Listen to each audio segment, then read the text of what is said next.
কারণ পূর্ববর্তী labour appellate ট্রাইব্যুনালের আদেশ ছিল রায়, হাইকোর্টের রায় পাওয়ার সাপেক্ষে আপিল শুনানি হবে। আমরা হাইকোর্টের রায়টা পেয়েছি। আমরা কালকেই আপিল শুনানির জন্য হাইকোর্টের রায় দাখিল করে চেষ্টা করব যেন কালকেই শুনানি শুরু হয়। এবং হাইকোর্টের রায়ে অর্ডারিং পোর্শনে বলে দিয়েছে এই চেয়ারম্যান লেবার অ্যাপিলেট কোর্টকে অ্যাজ ফার অ্যাজ পসিবল যত তাড়াতাড়ি সম্ভব অন মেরিটে আপিলটা নিষ্পত্তি করার জন্য। এই জাজমেন্টের মধ্যে কথা হলো সাজা কখনো স্থগিত হয় না। যেটা অন্যায়ভাবে লেবার অ্যাপিলেট ট্রাইব্যুনাল সেখানে সাজা স্থগিত করে দিয়েছেন, সেই সাজা কখনো স্থগিত হয় না। আরও অনেক পর্যবেক্ষণ দিয়েছেন যেটা ভবিষ্যতে আমাদের কোনো মামলার ক্ষেত্রে হয়তো বা কাজে লাগবে। তা আমরা মনে করি হাইকোর্টের রায়টা লেবার অ্যাপিলেট ট্রাইব্যুনালের জন্য binding, article 111 of the constitution, এবং সেই অনুযায়ী সেই ডিরেকশন অনুযায়ী আমরা আশা রাখছি কালকে আপিল শুনানি করতে পারবো। আমরা দীর্ঘদিন অপেক্ষা করেছিলাম, ওনারা চাচ্ছে যত লেন্থি সময় যায়, যেমন উনি দেখালেন একটা আপনার কোর্ট ফিস, ওনারা কোর্ট ফিস দেখালেন, ওনারা আপিলে যাবেন। আপিলে যাওয়ার জন্য আপনাদেরকে কে প্রতিবন্ধকতা করেছে? যখন রায় হয়েছে তার পরদিনই কিন্তু যাওয়া যায়, কিন্তু ওনারা যাননি। এখনও যেহেতু আপিল এর হাইকোর্টের রায় প্রকাশিত হয়েছে, আপিল শুনানি হবে, ওনারা এটাকে কালক্ষেপণ করার জন্য অসৎ উদ্দেশ্যে ওনারা এখন বলছে যে আমরা আপিল করব। করেন, আমাদের আপত্তি নাই। যেখানেই যাবেন সেখানে আমরা কন্টেস্ট করব। যেখানেই ইউনুস সেখানে কলকারখানা প্রতিষ্ঠান। আইনি লড়াই কাউকে ছাড় দেওয়া হবে না, সোজা কথা। কাজেই আপনি যত কথাই বলেন, আইনি লড়াই আমরা চালিয়ে যাব এবং আমরা কালকেই আপিল শুনানির জন্য প্রস্তুতি নিচ্ছি। আমরা শুনানি স্টার্ট করতে পারবো। বিচারক আছে তো, সেই আইনের জটিলতা যদি প্রশ্ন উঠে সেটা আমরা আদালতের কাছে সেটা প্রতিকার চাবো। প্রয়োজনে যদি হয় আমরা আইনি ব্যাখ্যা চাবো।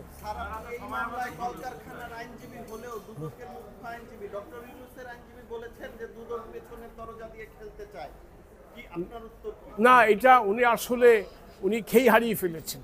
দুদক পিছনের দরজা দিয়ে কিছু হলেই দুদক। আরে ভাই, এটা তো দুদকের মামলা না, এটা কলকারখানা প্রতিষ্ঠানের মামলা।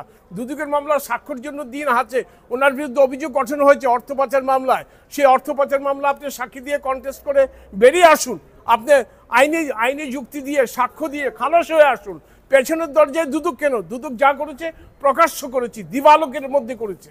কাজে সেটা আপনি ফেস করুন। দিয়ে বুঝাতে যাচ্ছি, কলকারখানা প্রতিষ্ঠানের মামলাটি শ্রম আদালতে যখন বিচারাধীন ছিল কালক্ষেপণ করতে চেয়েছিল, কিন্তু পারে নাই। এখন যখন আপিল শুনানির জন্য রেডি হচ্ছে, হাইকোর্টের রায় প্রকাশিত হয়েছে, আবার কালক্ষেপণ আবার উনি এটা কালক্ষেপণ করতে যাচ্ছে। উনি যে শ্রমিকদের অধিকার নিয়ে নয় করছে, আমরা সেই জন্যই বোঝাতে চাচ্ছি আমরা শ্রমিকদের অধিকার রক্ষায় কাজ করি। আইনের প্রতিবন্ধকতা দেখলে, আইনের যদি ব্যত্যয় ঘটে, আমরা সরাসরি আদালতে যাই। সেই জন্য আমরা বললাম যেখানেই ডক্টর ইউনূস সেখানেই কলকারখানা প্রতিষ্ঠান, আমরা প্রত্যেকটা ক্ষেত্রে আইনি লড়াই চালিয়ে যাব।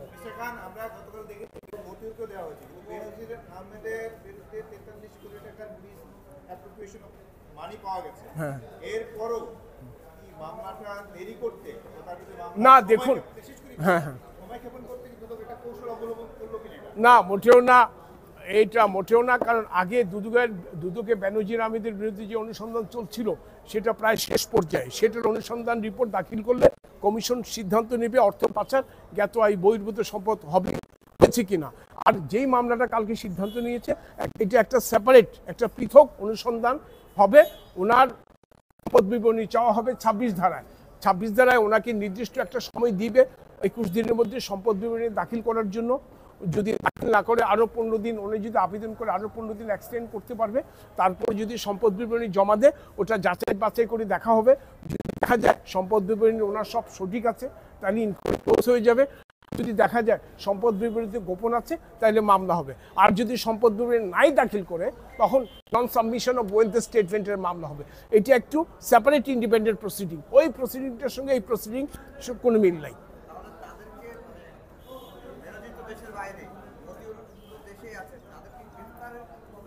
না দেখুন, আপনি বিষয়টি এখন অনুসন্ধান পর্যায়ে আছে, কোনো এখনো মামলা মোকদ্দমা হয়নি। কাজেই গ্রেফতারের প্রশ্নটা আসে যখন মামলা হয়। অনুসন্ধান কার্য আমরা পর্যায়ক্রমে যা যা করার সবই করছি। যেমন মতিউরের ট্রাভেল ব্যান দেওয়া হয়েছে, তার স্ত্রীর বিরুদ্ধে ট্রাভেল ব্যান দেওয়া হয়েছে। স্ত্রী আবার ট্রাভেল ব্যান ভ্যাকেটের জন্য মেট্রো সেশন জাজে আবেদন করছেন। মেট্রো সেশন জাজ সেটা আগামী 27শে জুলাই দিন ধার্য করেছে।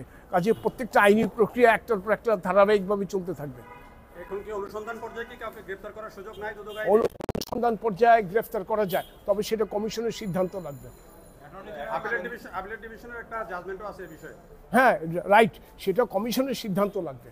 কমিশন সিদ্ধান্ত দিতে হবে অনুসন্ধান বিষয়ে কাউকে গ্রেফতার করবে কি না। আপিল বিভাগের যে রায় 21 BLC আপিল বিভাগ, সেখানে আপিল বিভাগ বলেছে অনুসন্ধান কার্য চলাকালীন সময়ে ক্রেডিবল বিশ্বাসযোগ্য যদি তথ্য পায় ইনভেস্টিগেটিং এজেন্সি অথবা ইনকোয়ারি এজেন্সি, তাহলে কাউকে গ্রেফতার করতে পারবে। তবে সেই পাওয়ারটা আপিল বিভাগ বলেছে খুব কশাসলি এক্সারসাইজ করতে হবে, খুব সাবধানতা সহকারে সেই পাওয়ারটা আপনাকে এক্সারসাইজ করতে হবে। দুদক সব কিছু দেখে শুনে অ্যাপিল ডিভিশনের রায়ের আলোকে আইনবিধি দেখে তার সিদ্ধান্ত নেবে। প্রশ্নই আসে না, এখানে ভয় পাওয়ার কি আছে? একটা ইনকোয়ারি চলছে, ট্রাভেল ব্যান দেওয়া হয়েছে, সম্পদ জব্দ হয়েছে, ভয় পেলে এগুলো করতে নাকি?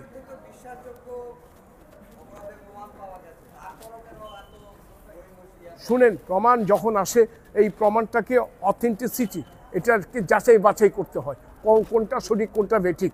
কাজেই ওনার তো একটা ডিফেন্স থাকে, উনিও তো আদালতে যাবে। কাজে আমাকে যাচাই বাছাই করে বিশ্বাসযোগ্য তথ্যের ভিত্তিতে আদালতে যেতে হবে, নাহলে তো আদালতে আমাকে সেটা প্রমাণ করতে হবে।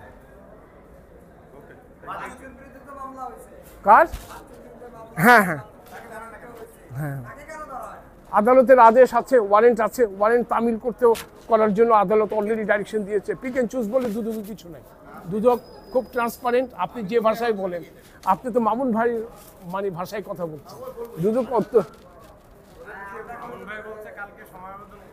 হ্যাঁ উনি যা করবে আমরা আপিল শুনানির জন্য প্রস্তুত হয়ে যাচ্ছি। পছন্দ হবে না।